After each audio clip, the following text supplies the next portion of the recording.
From our studios here at Kukumlimle, this is Joy News Prime with me, Ernest Manu. This news is live on Joy News channel. We're also live on DSTV, channel 421 and GoTV 144. Around the world at myjoyonline.com. And coming up, President Akufo-Addo calls the support of the U.S. to ward off possible security threats to Ghana being posed by what he describes as Russian mercenaries mining along the northern borders of Ghana.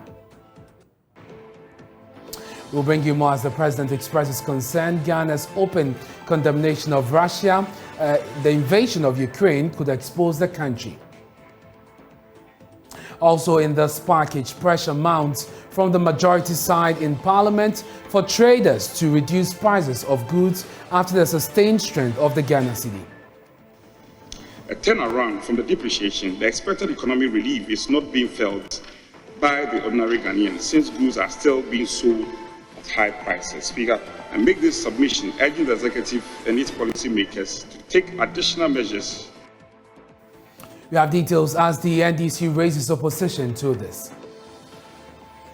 The tradition that he belongs to, the property owning democracy, recognizes economics and recognizes that demand and supply dictates what happens in the market.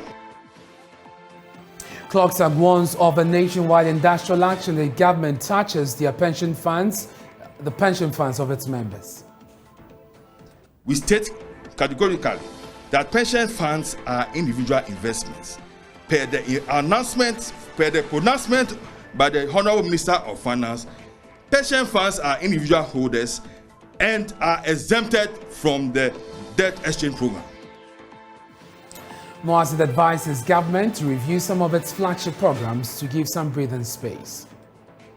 Also, Deputy Minister for Gender and Social Protection nominee deny allegations of conflict of interest in the purchase of sanitizers from a company belonging to her father at a time she served as board chairman of the NYA. We have details as the substantive minister nominee promises speedy work on the stalled affirmative action bill. Hello again, I'm Ernest Many thanks for choosing us. Now, President Akufo-Addo is courting the support of the U.S. to ward off possible security threats to Ghana being posed by what he describes as Russian mercenaries mining along the northern borders of Ghana. The president says the Russian Wagner Group is being compensated with a mine very close to Ghana's northern border to help the insurgency in Burkina Faso. The president said this in a meeting with the U.S. Secretary of State Antony Blinken as part of the U.S. Africa Leadership Summit happening in Washington, D.C. Let's first understand what is happening there and what is at stake. My colleague Blaise Suga of our international desk joins us via Zoom. Well, we do not have Blizzard, but we can listen to Antony Blinken, who spoke at a meeting with President Akufo-Addo and extolled his leadership in maintaining peace and security within the sub-region.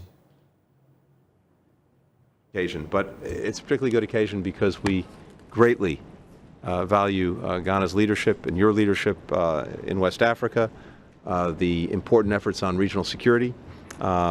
We're strong partners, including on the UN Security Council, which we greatly value, partners for democracy and security in West Africa.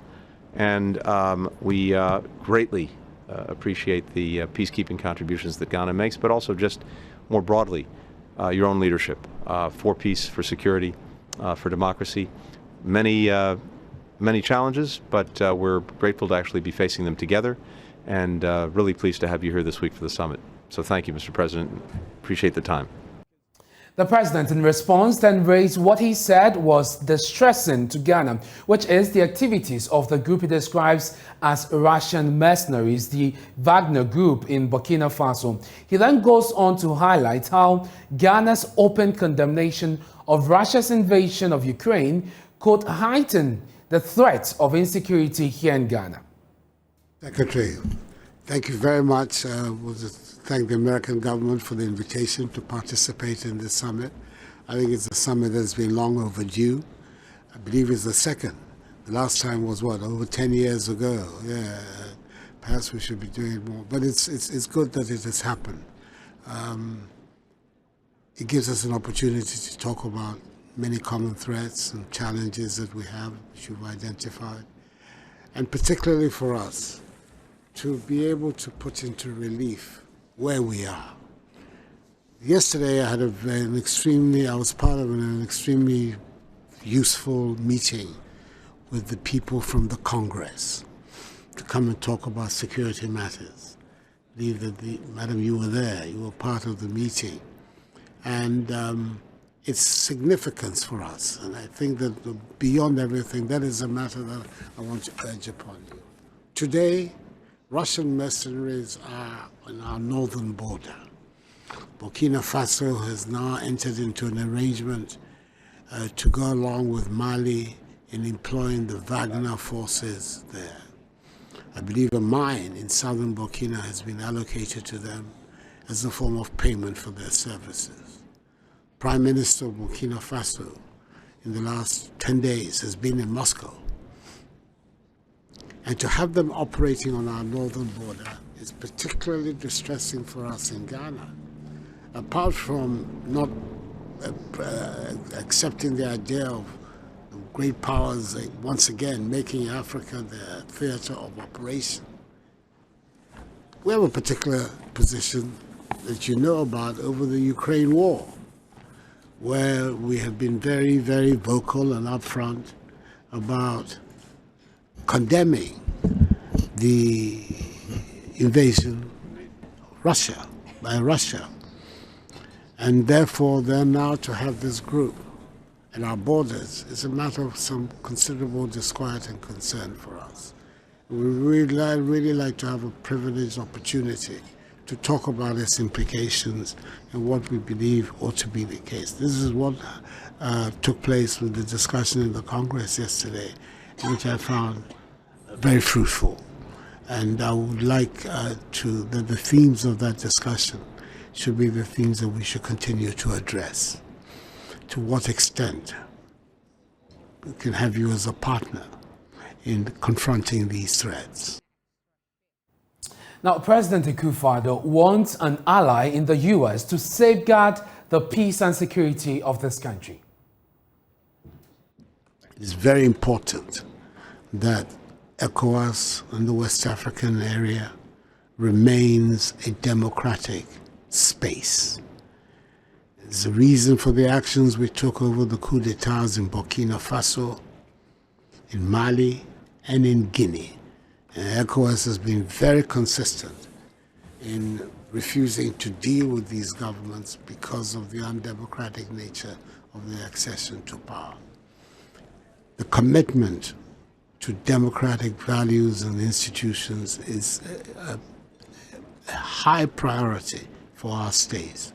We in Ghana have been through all kinds of arrangements, governance arrangements in the past, one-party state, all kinds of experiments have taken place. And our people are now very clear in their mind. They want to go down the avenue of democratic engagement. And that is why the last 30 years of the Fourth Republic have been the most stable in our country's history. We want to do everything to preserve that. But there are enemies of democracy who are working hard in West Africa today.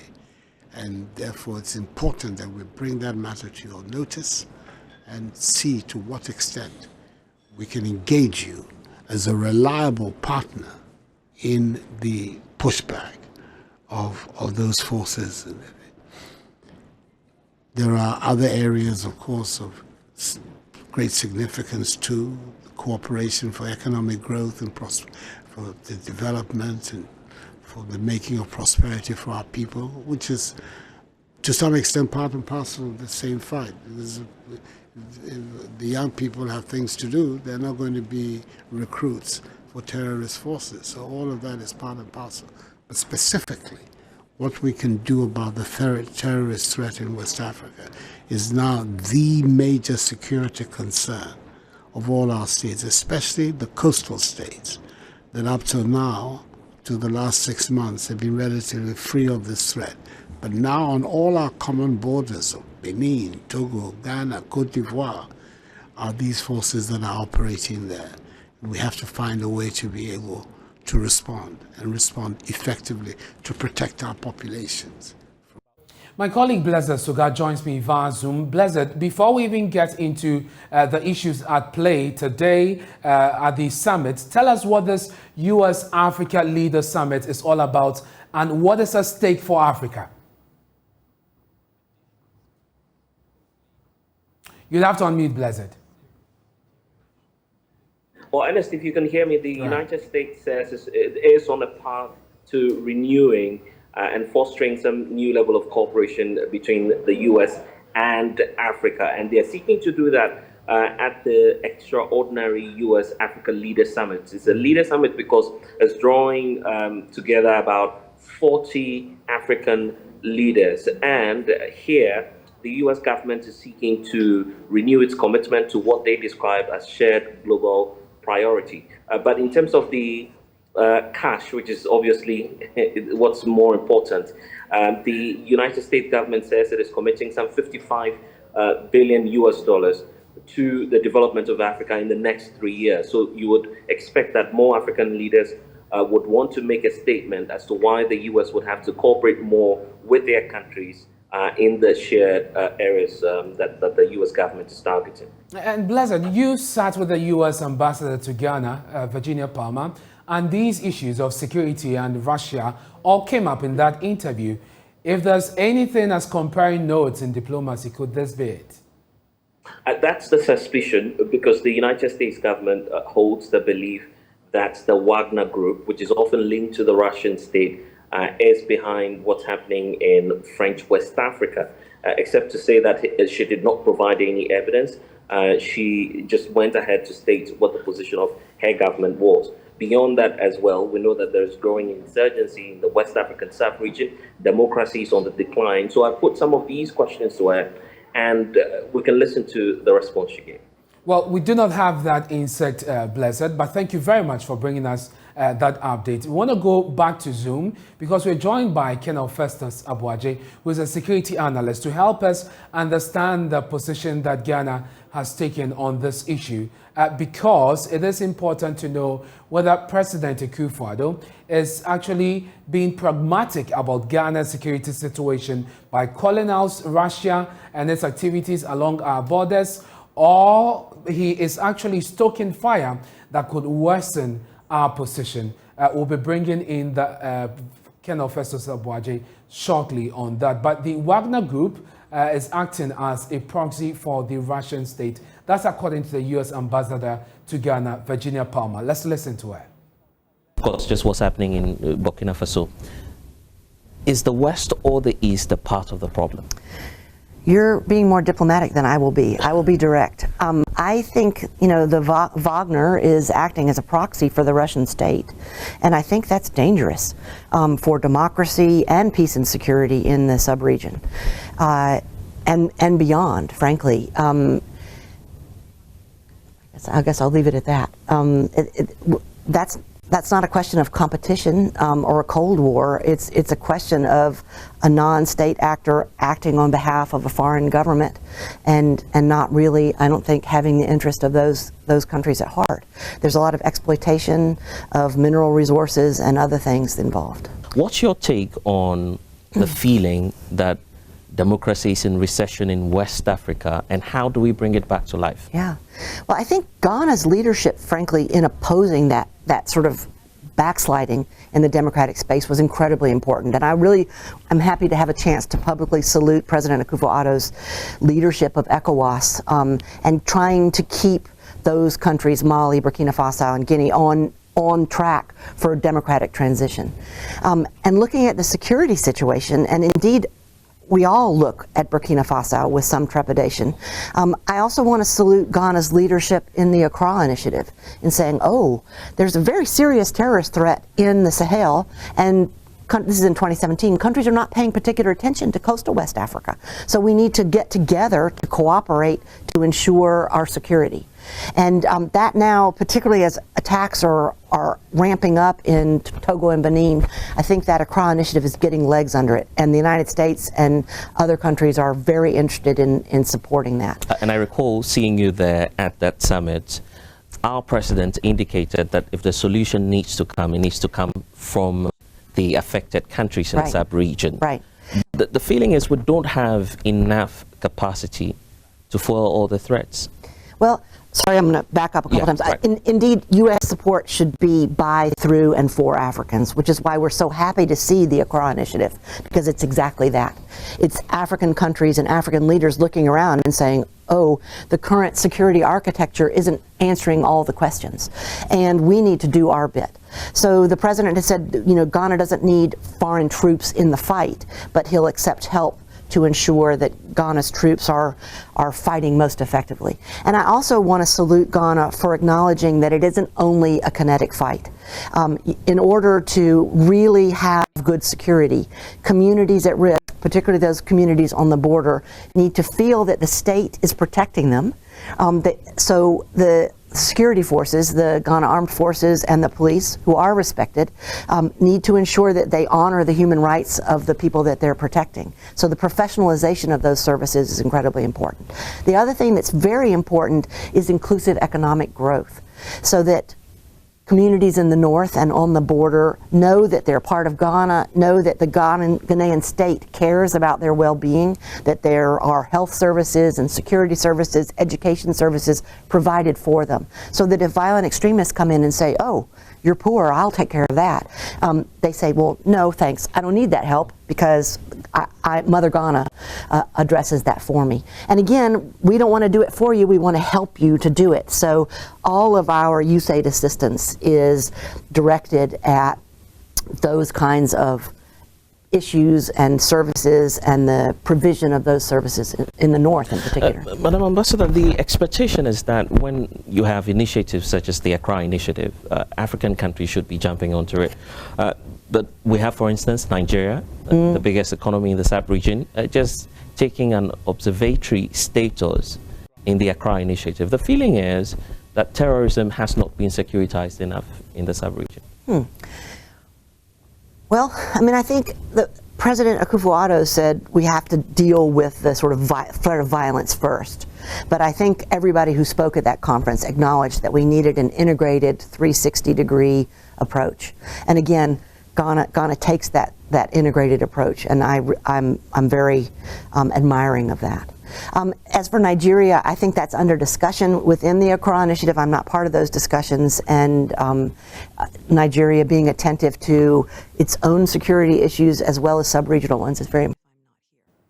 Let's go to Zoom now. Colonel Festus Abuaje fortunately joins us. Thank you very much, sir, for your time here on Joy News Prime. So the question is, you've seen President Akufo-Addo there going all out today, calling out Russia and asking the U.S. to be an ally to Ghana to help deal with the activities of these mercenary groups of the Russian people in order to safeguard Ghana's security and peace. Would you say that he's simply being pragmatic about our security situation, or he's stoking fire that could worsen our position currently? Well, thank you very much for having me. First of all, let me point out that over the long term, the collaboration of Western partners or Western allies to African security has been very selective. They are not here necessarily to protect, defend, if you like, or secure African countries. They are here primarily to fight the presence of other, non-state actors like the terrorists that you mentioned. So that is where the problem is. It is not necessarily, as far as the U.S. is concerned, and this goes also for France, for the UK, for Germany, and other Western partners. They are not here necessarily because they want to defend African countries.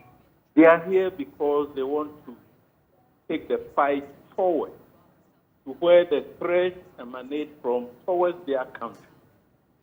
So before now, anybody who is conversant with the presence of Western powers on the continent will see that there is a whole lot of bases and presences within the continent. Sometimes the presence is to contain the presence of Russia, for instance, which has been mentioned in the discourse by the president, or if you like, to contest the expansion of Chinese influence on the continent. And sometimes, in the past, even West against West, for the Anglophone sphere to be seeking to contest the presence of Francophone, French, and so on and so forth. Secondly, the problem is not one that started yesterday. If you take the context of the Sahel, we can go as far back as 10, 11 years ago with the implosion of Libya.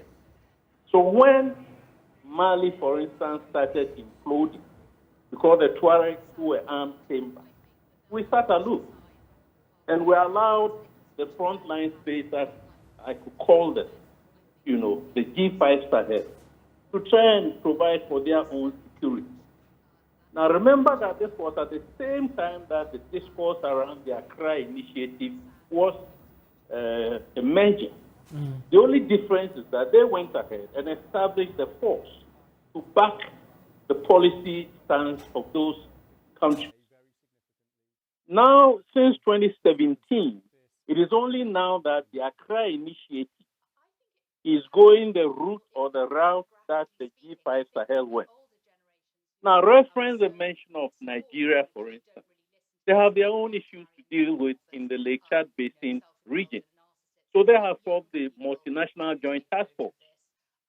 And that is one reason why Nigeria thinks that, look, when it was my issue, the rest of West Africa didn't come to help me. So now if Accra Initiative, the countries that are members there, want to fight their own security issues, so be it, because Nigeria, seriously, has got more problems as we speak in terms of security than Ghana has relative to, if you like, Burkina Faso. The picture is that African security is layered and fragmented. So we go back to 2003, we formed the African Standby Force, which we thought was going to be the solution to all of Africa's security problems.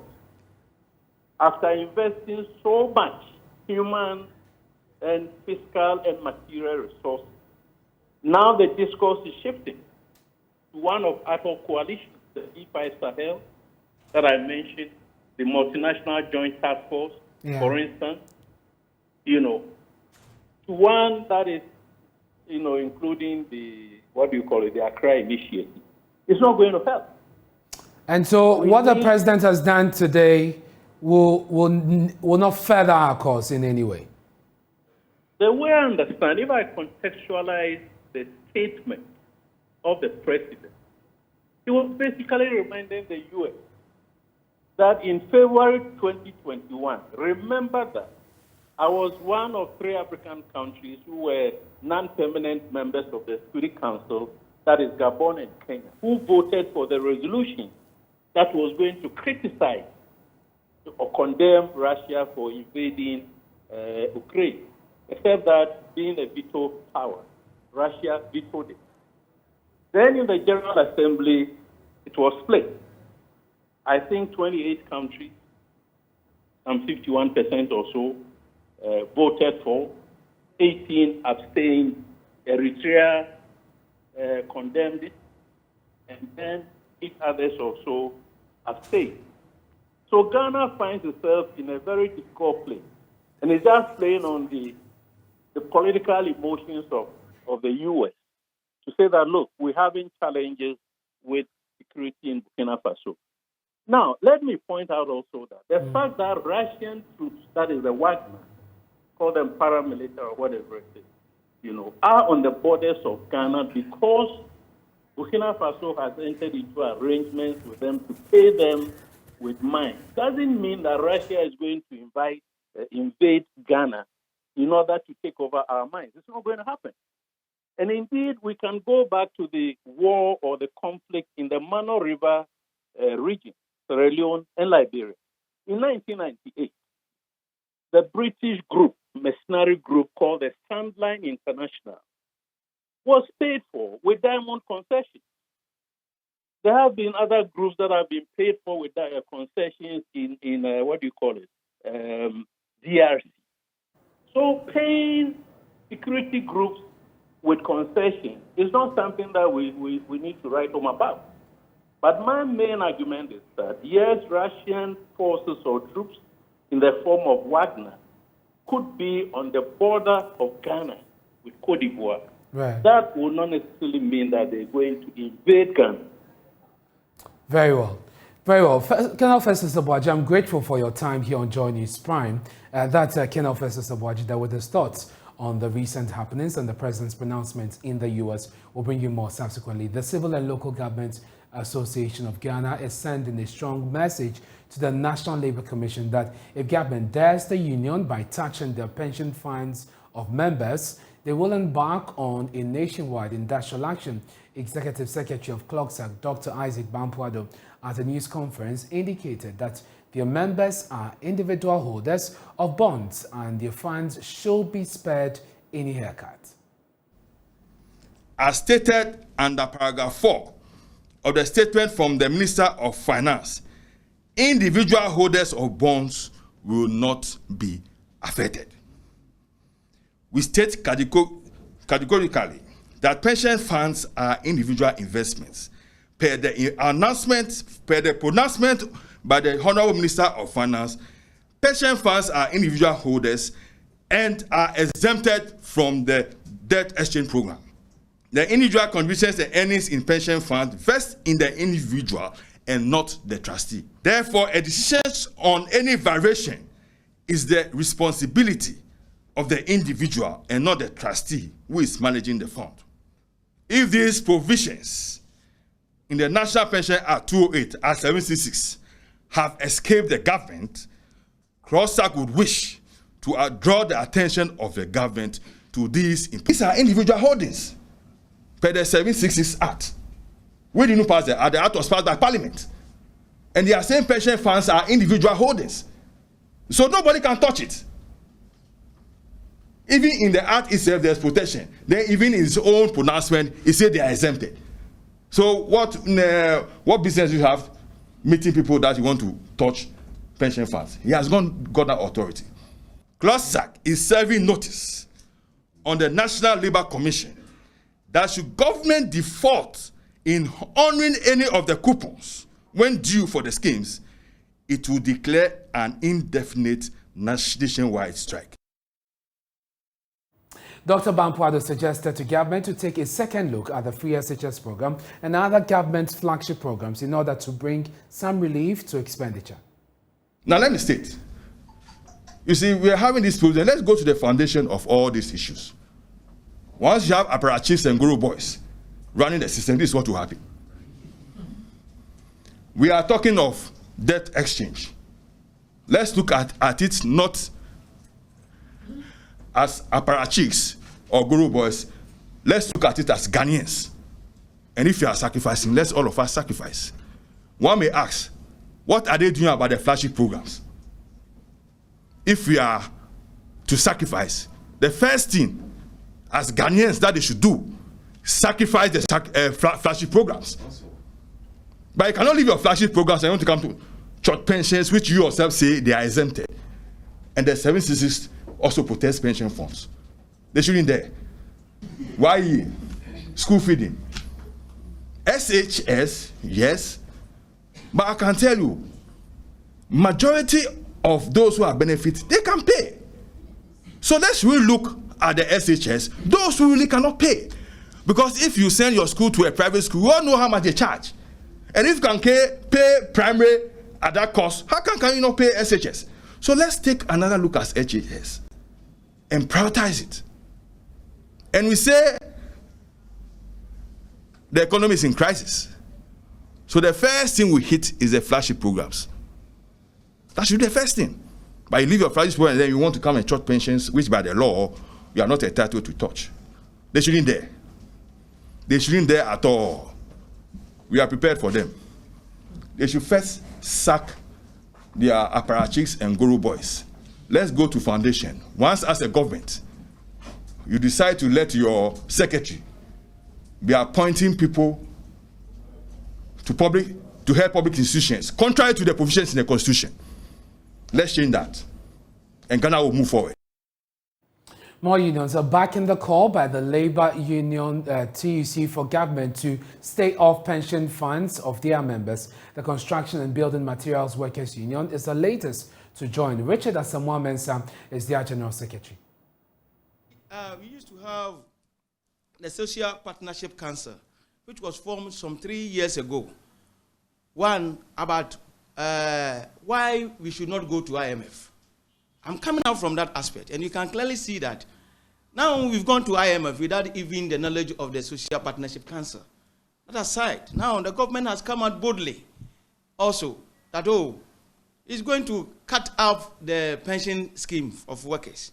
You see, issues like this needs to be done in line with workers' front, and there's nothing like that. Now, we see the future to be very bleak because if the government is taking autocratic decisions, I'm saying autocratic because some of these things, they come out alone without getting us informed. But we are saying that the cut out down by government against workers' pension will not help us because we know that the pension should rather even increase the salaries of the pensioners rather than trying to come out with issues which will not help us. Now, when we meet and the government is still to take decisions of its own, as it used to do, that is going to touch the pensions of workers, we believe we are not going to sit down, fold our arms into blanket conspiracy, as to be told what is black or white. The workers will advise us what to do, and we are prepared to do whatever. You're watching Johnny's Prime with me, Ernest Kojo. We're taking a break. When we return, we have more stories for you. Please don't go away.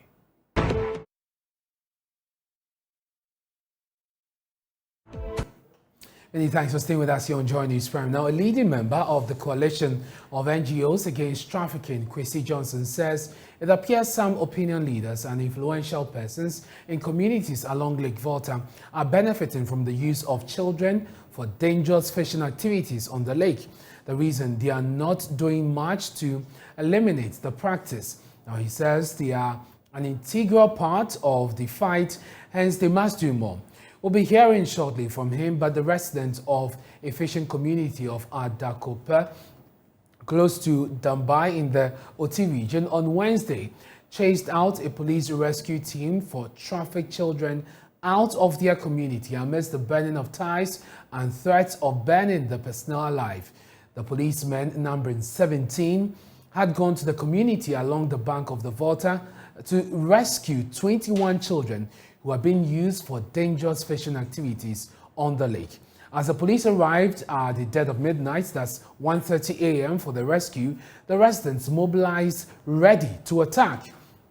And let's go to Zoom right now and speak to a leading member of the coalition of the NGOs against trafficking.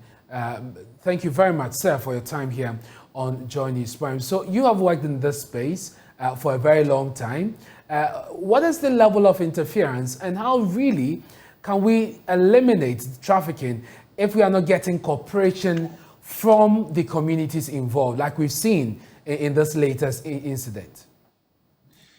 Yeah, thank you very much. In the trafficking of children's space, the cooperation of the communities are very key because the fishermen live with them, and as the police would say, the raw materials for seeking justice for people who are affected is information from the general public.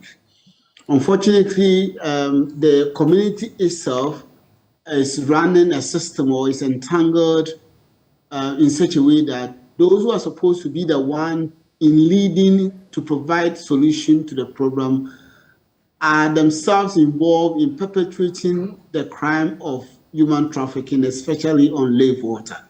So you go to some communities where an assembly member has fishing boats, or maybe a pastor has a fishing boat, or even a traditional authority has a fishing boat, and employing children to work for them. Or some of them have families who are also using children on the lake. So in this case, who watches the watchman? I mean, so to speak. So it becomes a very complicated situation in trying to provide solution or trying to prevent human trafficking on the lake. And in this particular instance, as you can see, there is a high level of solidarity amongst the people who live in the community in building resilience and protection against activists who rescue children. And that was clear evidence. I mean, if you look at this lake, Ghana's population is just about 30 million people. The lake alone has more than 20,000 children who are enslaved. If you look at such a situation, then it tells you what kind of situation we find ourselves and what level of abuse the children are involved in. Mr. Annan, what really can we do? Should we raise our hands in despair because we are not getting support from the community that should be interested in this, in the future of their children, and helping to rescue them from the hazardous nature of the work that they're involved in, which is illegal, by the way? What really can we do? What is the solution to this? But the solution lies within myself and you. It lies within the police service. It lies within the government. The first point of call for protection of children under the Children's Act is the government, because the government controls all the state agencies. We have the Human Trafficking Unit, we have the Department of Children, we have Child Labor Unit, we have Anti-Human Trafficking Unit of Ghana Police Service. All these people are there to provide enforcement on the law. So the primary focus for solution to this problem must be the enforcement of the law, especially the Human Trafficking Act, which was passed in 2005. Then the second thing has to do with prosecution.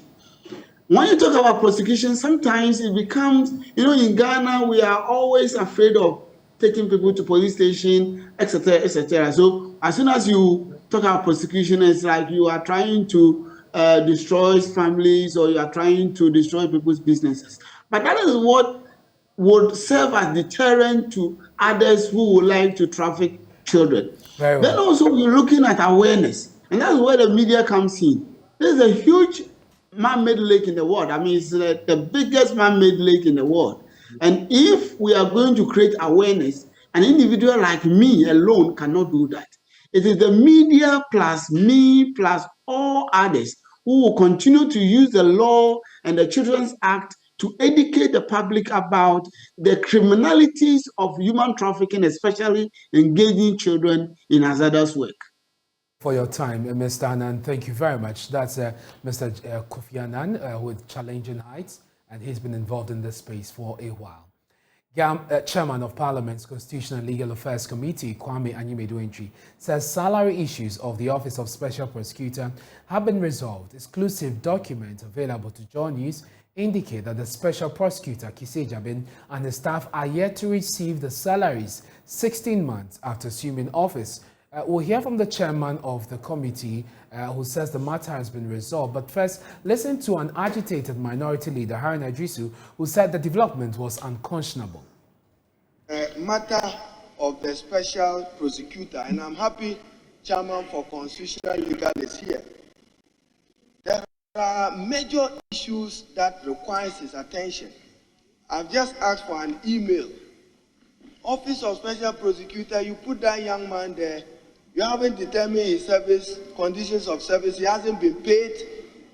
Some appointments have been done, which themselves raises question whether a board was aware or not aware. Chairman, you have to prove further the happenings at the Office of Special Prosecutor. By responding to the concerns, Kwame Anyimadu-Antwi said a meeting was held between his committee and the Chief Director of the Finance Ministry, who represented the minister. Now, without giving details, he said the salary issues have been dealt with. The minority leader speaks. It's good that he has his ears on the ground, because at the committee level, it came up, and just yesterday, we invited the Minister of Finance, and he was represented by no mean a person, by the Chief Director, and we have resolved the issues, and we have incorporated that, the issue that you raised, that, Mr. Speaker, Honorable Haruna would agree with me, that once the issue that he is talking about is already incorporated in the report. He must not be in a rush to actually talk about it when we have not laid a report. So on this note, if Mr. Speaker grants me the leave and the indulgence of the House, I may want to lay the items 5 together. The Majority Chief Whip Frank Anodon says government must intervene to force traders to drive down prices of goods after a period of sustained appreciation of the Ghana cedi.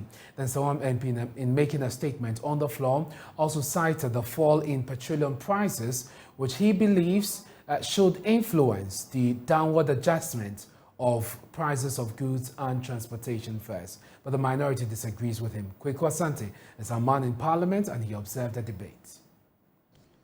Over the past few days, the cedi has regained strength and at some point was the strongest performer against the dollar.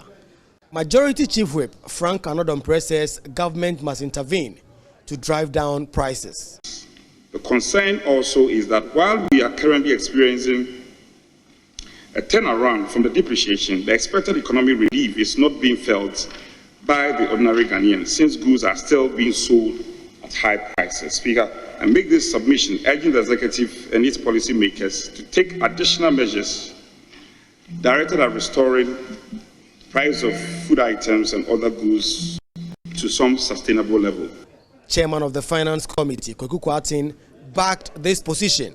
Mr. Speaker, to use the policy rate as an excuse for profiteers who cited exchange rate deterioration for increase in prices, that they are unable to do that now because of the policy rate.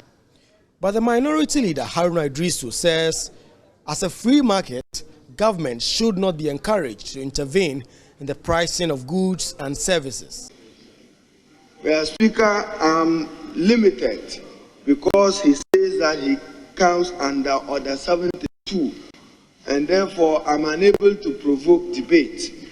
But the political tradition that he belongs to, the property-owning democracy, recognizes economics and recognizes that demand and supply dictates what happens in the market in a liberalized economy such as ours. So, Mr. Speaker, don't go and make statement on worry market women at Makola or in Ababu or in Techima market who are selling based on demand and supply. MP for North Tong, Samuel Okujeto Ablakwa, and MP for Yape Kuswao, John Jinapo, also argued that there are other factors that have led to the increase in the prices of goods.